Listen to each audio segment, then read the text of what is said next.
عزیز طلبہ و طالبات، آج کے لیکچر میں ہم نظریہ پاکستان کے اجزائے ترکیبی پڑھیں گے، یعنی نظریہ پاکستان جن اجزاء سے مرکب ہے ان میں سے پہلا ہے عقائد و عبادات، دوسرا جمہوری اقدار کا فروغ، تیسرا معاشرتی انصاف اور مساوات، چوتھا شہریوں کے حقوق و فرائض، پانچواں اخوت و بھائی چارہ۔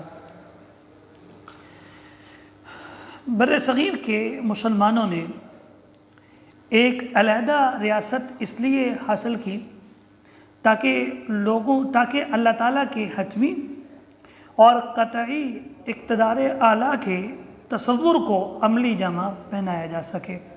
اللہ تعالیٰ کا جو اٹل اقتدار ہے اور عام اقتدار ہے،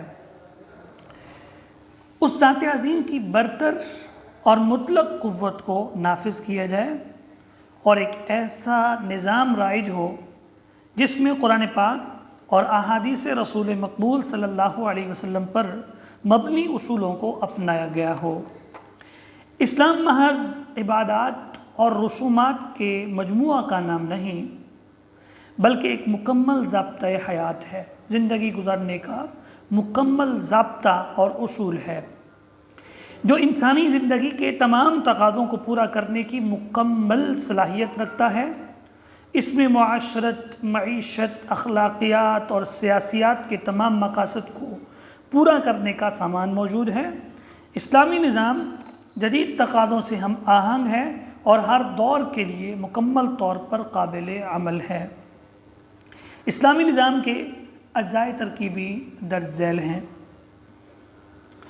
نمبر 1، عقائد و عبادات۔ پاکستان کے قیام کا مطالبہ کیا گیا تو اس کے پس منظر میں یہ سوچ بھی کار فرما تھی کہ مسلمان اپنے عقائد کے مطابق زندگی گزار سکیں اور عبادات کی ادائیگی میں کوئی رکاوٹ محسوس نہ کریں۔ عقائد میں توحید، رسالت، یوم آخرت، فرشتوں اور الہامی کتابوں پر ایمان لانا لازمی ہے۔ عبادات میں نماز، روزہ، زکوٰۃ اور حج شامل ہیں۔ اسلام میں جہاد کو بھی بہت اہم مقام حاصل ہے۔ اللہ پاک کے علاوہ کسی دوسرے کی عبادت نہ کرنا اور اپنے شب و روز اسی ذات برحق کی خوشنودی کے لیے گزارنا اسلام ہے۔ اس عظیم ترین ہستی کے لیے اپنی جان اور مال کو قربان کرنے کے لیے ہر دم تیار رہنا جہاد ہے۔ جہاد بالنفس اور جہاد بالمال دونوں کی تلقین کی گئی ہے، یعنی اپنے نفس کے ذریعے جہاد کرنا اور مال کے ذریعے جہاد کرنا، یعنی خود فزیکلی اللہ کے راستے میں جا کے لڑنا یا پھر اپنا مال اللہ کے راستے میں دینا، دونوں کی تلقین کی گئی ہے۔ تمام عبادات اور جہاد کا بنیادی مقصد اپنے آپ کو اللہ تعالیٰ کی منشا یعنی چاہت کا پابند بنانا ہے۔ عبادات مسلمانوں کو اللہ کی راہ میں چلنے اور اسی کی خاطر جینے اور مرنے کے لیے تیار کرتی ہیں اور اللہ پاک کے علاوہ کسی دوسرے کا محتاج بننے سے روکتی ہیں۔ کیونکہ عبادات کے اندر بنیادی طور پہ یہ دو چیزیں ہیں کہ انسان جب عبادت کرتا ہے اللہ رب العزت کی تو اس کے دل میں یہ چاہت آہستہ آہستہ پیدا ہوتی ہے کہ جس کی میں عبادت کرتا ہوں اس کی خاطر میں جان بھی قربان کر سکتا ہوں۔ اور دوسرا، عبادت صرف اللہ کی ذات کی جاتی ہے تو اس لیے عبادت پھر یہ بھی سکھاتی ہے کہ ہم اللہ کے علاوہ کسی کے محتاج نہیں ہیں۔ یہ کردار تعمیر کرنے میں معاون ثابت ہوتی ہیں اور ایک مثالی اسلامی ریاست اور معاشرے کی تشکیل کی راہ ہموار کرتی ہیں۔ اسلامی نظام کے اجزائے ترکیبی میں دوسرا جز جمہوری اقدار کا فروغ۔ اسلامی ریاست اور معاشرے کی بنیاد مشاورت ہے۔ اسلامی معاشرے میں جمہوریت کو فروغ حاصل ہوتا ہے، عوام کے حقوق کا خیال رکھا جاتا ہے، انہیں مساوی درجہ ملتا ہے اور وہ قانون کے دائرے کے اندر رہ کر زندگی گزارتے ہیں۔ قوانین انہیں تحفظ مہیا کرتے ہیں۔ قانون کی نظر میں سب برابر ہوتے ہیں۔ افراد میں رنگ، نسل، ذات پات یا زبان کی بنیاد پر کوئی تمیز روا نہیں رکھی جاتی۔ حکومتی نظام سب لوگوں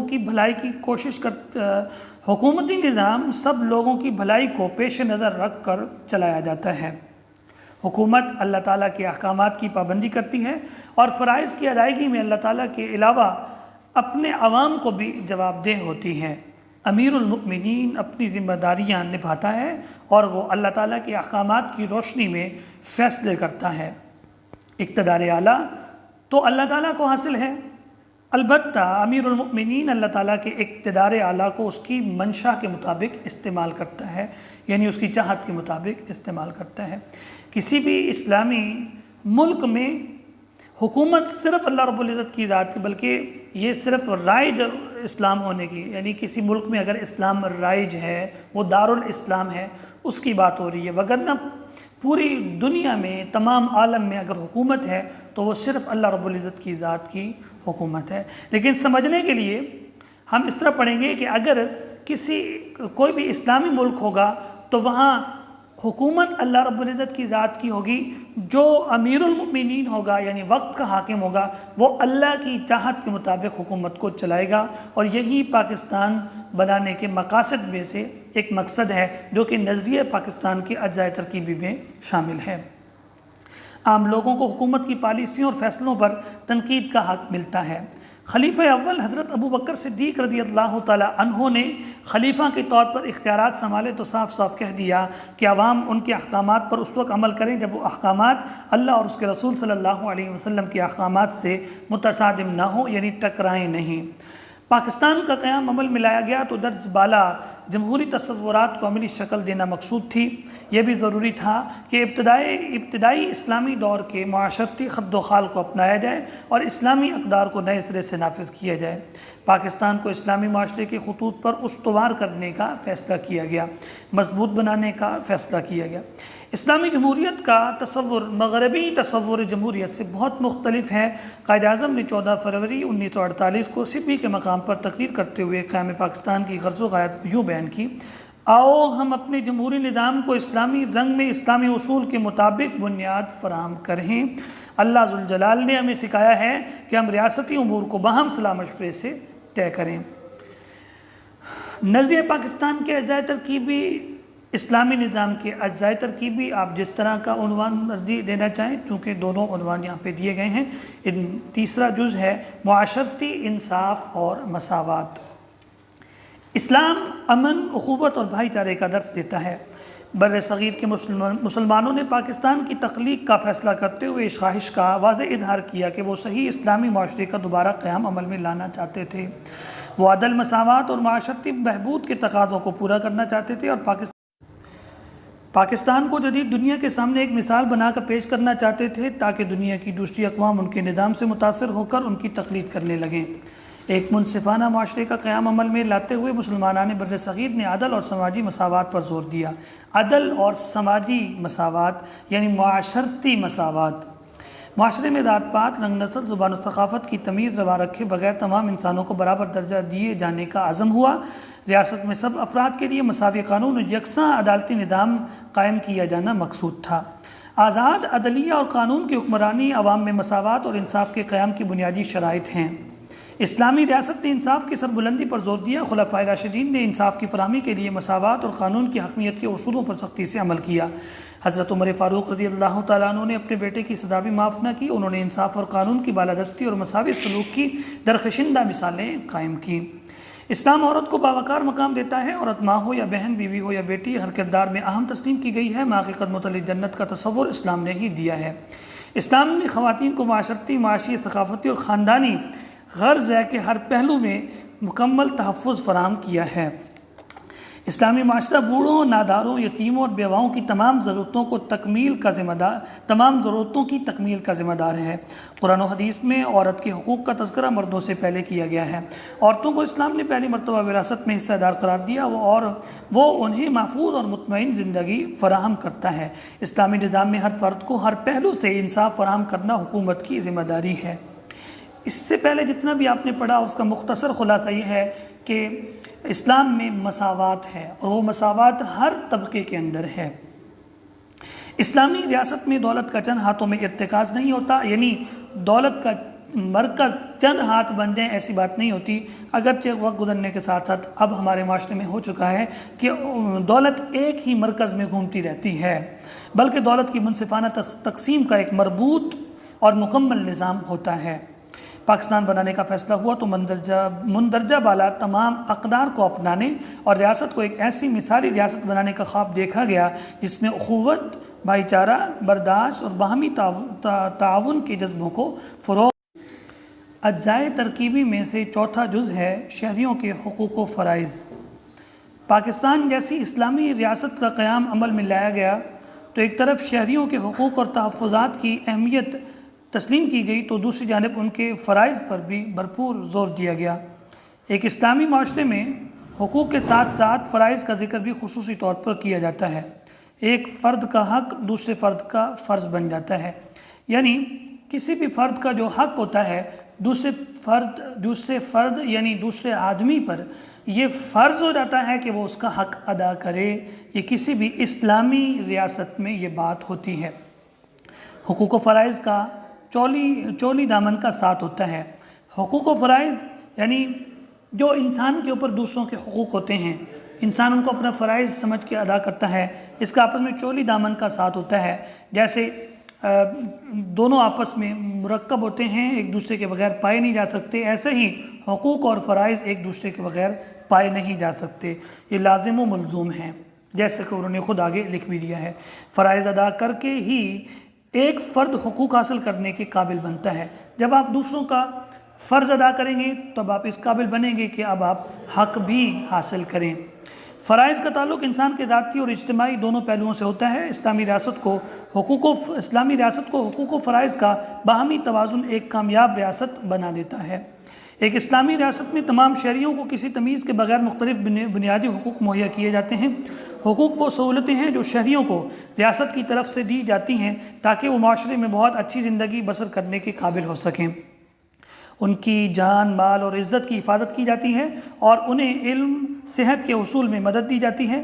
اسلام نے صدیوں پہلے ان انسانی حقوق کا واضح اعلان کر دیا تھا جو مغربی دنیا میں 20ویں صدی میں دیے گئے۔ حقوق کے حوالے سے امیر، غریب، گورے، کالے اور عربی اور اجمی میں کوئی فرق روا نہ رکھا گیا۔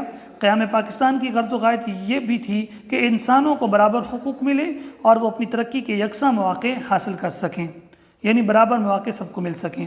ان میں احساس کمتری یعنی اپنے آپ کو چھوٹا سمجھنا اور نہ نسلی برتری کا یعنی اپنے آپ کو نسلی طور پہ، خاندانی طور پہ بڑا سمجھنا کا کوئی احساس موجود ہو، یعنی نہ احساس کمتری ہو اور نہ نسلی برتری کا تصور ہو، تاکہ ایک مثالی معاشرتی نظام دنیا کے روبرو لایا جا سکے۔ افراد کو حقوق کی فراہمی اور تحفظ کا فرض اسلامی ریاست پر عائد کیا گیا ہے۔ پاکستان میں اقلیتوں کو تحفظ دینے کی سوچ بھی قیام پاکستان کے مطالبے کے پس منظر میں شامل تھی۔ قائد اعظم نے بھی یہ واضح کر دیا تھا کہ پاکستان میں اقلیتوں کے حقوق کا پورا خیال رکھا جائے گا۔ اسلام کسی صورت میں بھی یہ اجازت نہیں دیتا کہ اسلامی معاشرے میں زندگی گزارنے والی اقلیتوں کے جان، مال، عزت اور مذہبی روایات کا تحفظ نہ کیا جائے۔ پاکستان میں اسلامی معاشرے کی از سر نو یعنی نئے سرے سے قیام کا خواب دیکھا گیا۔ انسانی عظمت کو نئے سرے سے اجاگر کرنے اور عدل و انصاف پر مبنی معاشرے کے لیے اسلامی اصولوں کو اپنانے کا فیصلہ ہوا۔ قیام پاکستان اور در حقیقت اسلامی معاشرے کے قیام کی طرف ایک بڑا اہم قدم تھا تاکہ مسلمان اپنے مذہبی اصولوں کے مطابق روزمرہ اجتماعی اور انفرادی زندگی گزار سکیں۔ اجزائے ترکیبی میں سے 5واں جز ہے اخوت و بھائی چارہ۔ دین اسلام امن کا داعی ہے اور مسلمانوں کے مابین اخوت اور بھائی چارے کے جذبوں کو فروغ دینے پر زور دیتا ہے۔ بھائی چارے سے محبت، خلوص، قربانی، احسان اور شفقت میں اضافہ ہوتا ہے۔ تمام مسلمان ایک دوسرے کے بھائی ہیں، ایک کا دکھ سبھی مسلمانوں کا دکھ اور ایک کی خوشی سبھی مسلمانوں کی خوشی ہے۔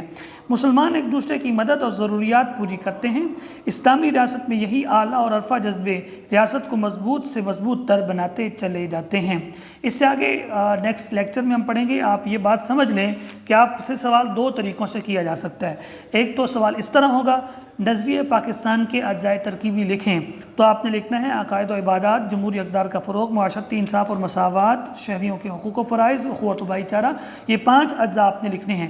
سوال اس طرح بھی ہو سکتا ہے کہ اسلامی نظام کے اجزائے ترکیبی لکھیں، اسی طرح آپ یہی لکھیں گے، یعنی کوشچن میں تبدیلی ہوگی، جواب سیم ہوگا، جواب یہاں پہ بھی وہی ہوگا، جو 5 اجزاء آپ نے پڑھے ہیں وہی لکھنے ہوں گے۔ اس کے علاوہ جب آپ آگے پڑھتے جائیں گے تو ساتھ ساتھ جیسے میں نے ابھی اس کو پڑھا تو میں آپ کو پھر لیکچر دیتے ہوئے ورچوئل کلاس میں یہ سمجھا دوں گا کہ اس پہ اب آپ نے کام کیا کرنا ہے. آگے جو ہمارے لیکچر چلیں گے میں آپ میں سے اس میں سے چند چیزیں مختصر کر کے ساتھ ساتھ وائٹ بورڈ پر آپ کو سمجھاتا بھی جاؤں گا. خوش رہیں، آباد رہیں، اللہ حافظ.